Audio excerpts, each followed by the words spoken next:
Okay, one down already. Good, huh? Oh, right. What am I doing? Well, playing bingo. Yes, I'm officially senile. But seriously though, it's my perfect season bingo. We got more or less Celestia's episode for the first time, and thanks to all bottled up, I can cross out 2 more squares. At least for me, the season looks pretty good. Except the next episode will be basically Baby Cake's rehash. Woo choo, join the hype train, they say. Sure, at the time of making this, it hasn't come out, but as soon as that little freak of nature is involved, this was my first thought. So, if I'm right, I'm psychic.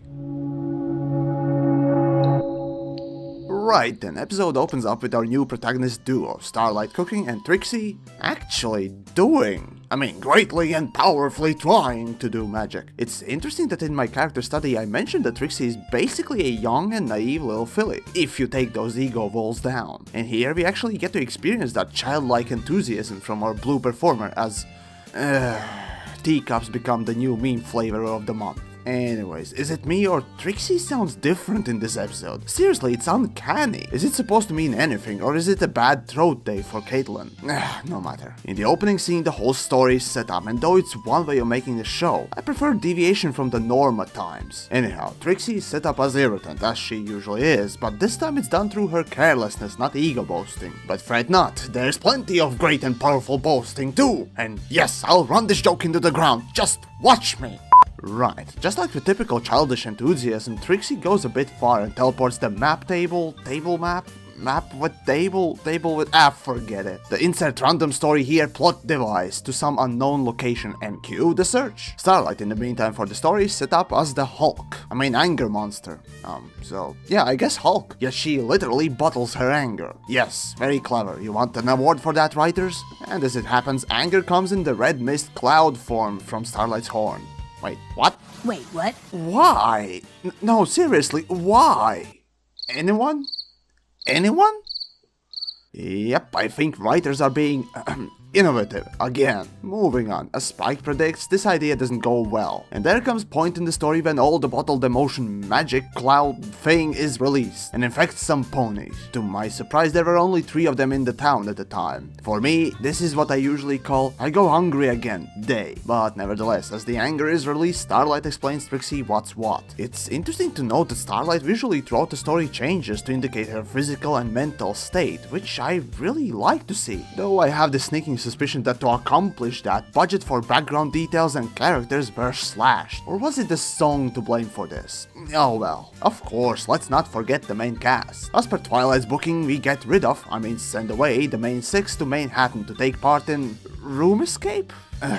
Yep, coming from poorly made, incomprehensibly stupidly designed mobile games, now we get real thing. Is this a modern trend? Cause I think I saw a couple of ads floating around about this. On the serious side though, with this episode it feels like the main cast is set in the role of promoting new goods and services outside of its intended audience. This is only emphasized with the first song of the series. While it has rhyming, it's very basic, plus it's a pop song. Only dubstep at this point would have a lower brain cell count than this. Additional main 6 does feel like a giant shoehorn for this episode, and really, advertisement deal is the only sufficiently cynical explanation I can think of right now. But all that aside, the lesson of the story is a nice one. You should speak up to your friends because they are your friends, because you care about them. If you let this frustration grow, it can only end up in explosion of emotion, if you will, and that is worse than a simple argument. Besides, I personally respect someone more if they challenge my opinions and work.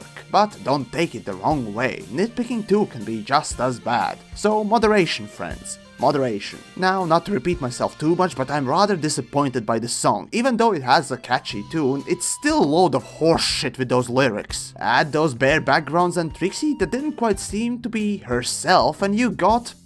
it's odd, but I smell undermanaged and mishandled production. Still, there was one thing that raised my non-existent eyebrow. The magics. Now, in past quote-unquote reviews, I complained like a little bitch about the fact that writers don't establish any rules or baselines for magic. Well, to my surprise, right there we got some small notes about how unicorn magic works, as Glimmer explains how transmutation spells work and later on teleportation too. Though I still have a question, how far can you teleport things? I guess it was answered in a way, but still, it's quite a loose answer, and for my nitpicky self, it's not good enough. Anyways, it's good to see writers actually paying attention to these aspects of the universe, as I think it will be very important later on. Speaking of which, now when Glimmer gets angry, she produces an anger cloud of magic, which is basically me whenever you mention my species' new look.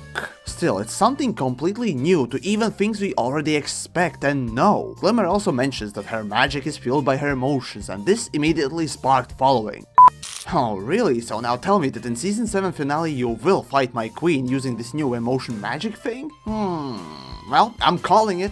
Emotion magic, eh? It's a direction for a story, but to be frank, it's just another plot device, and I hope writers make a good story instead of focusing on overusing this device, using it over and over and over. You know, much like beating a dead horse.